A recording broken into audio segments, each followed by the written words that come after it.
whether we live in the countryside, but particularly for most of us who live in a town, we are surrounded by things that we have not made. They're things that have a life and a structure completely different from our own. I'm talking about trees and flowers, grasses, rivers, hills and clouds. And in the 21st century, as artists, or anyone in fact, we look at these things and we find comfort, we find release, and we might react with awe, we might be inspired, and so on. We're talking about the natural world. And this is the first of 3 lectures looking at how artists have attempted to interpret that world with curiosity and with wonder. I think whether in a school like this, but also in the outside world, nature is probably one of the most abused words in the English language. And when you look in the dictionary, the definition isn't particularly satisfying. So I think perhaps when we think about nature and what it is, of course, part of it is based on science and rationale, but it's also a hugely emotional thing as well. And so what we're going to, in these 3 lectures, we're thinking about artistic interpretations and depictions of nature. I think one of the big tensions that we think about nature is it an idyllic setting? And this first image, this is myself and Jamie Corrith, who's an alumni of the school, painting in Tuscany a couple of summers ago. It looks pretty nice, doesn't it? On the left, this is the Duke of Edinburgh painting on the Royal Yacht. Again, it looks a pretty comfortable place to do some outside painting.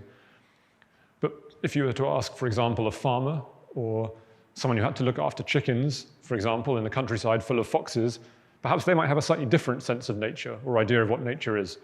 For a lot of people, nature is also work, and some of it's not particularly pleasant work.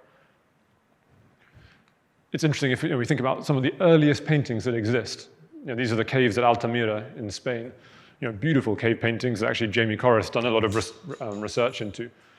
And we think some of the first depictions, paintings that humans did, or the earliest ones that have survived, are actually about our relationship with nature. They're about hunting, they're about farming, living and working outside. If we move forward, 1,000 or so years, what we have up here, this is a Hellenistic fresco. So this is about sort of 300 BC. And then these are images from I think this is in Rome in the Massimo delle Terme. And these both come from the Archaeological Museum in Naples. And they show us the Roman preoccupation in frescoes with landscape of making space. If you think here, we've got people in the foreground, then a rock, the rock gets in the way of boats, and we move back into space. Urban landscapes here, attempts at perspective. And actually, this is pretty sophisticated if you think what European painting looked like until Giotto and the Florentines took a more mathematical approach, and more of that in a minute. The Romans also had another sort of way of treating the natural world, and this is this idea of just the wall of foliage. So this is the House of Livia. Again, it's in the Massimo delle Terme in Rome.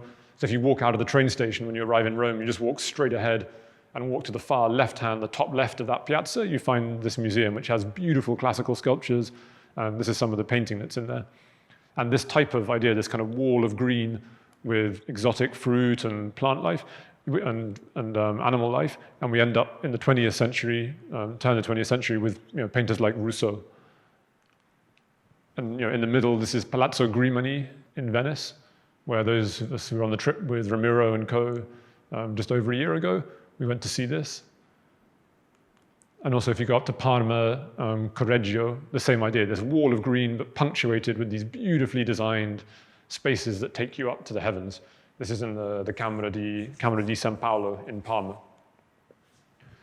But what we're really interested actually in this lecture is the idea of depictions of space. So we're going to move away from this idea of the interest in sort of small pieces of nature, micro nature, and we're going to think about how artists thought about green space.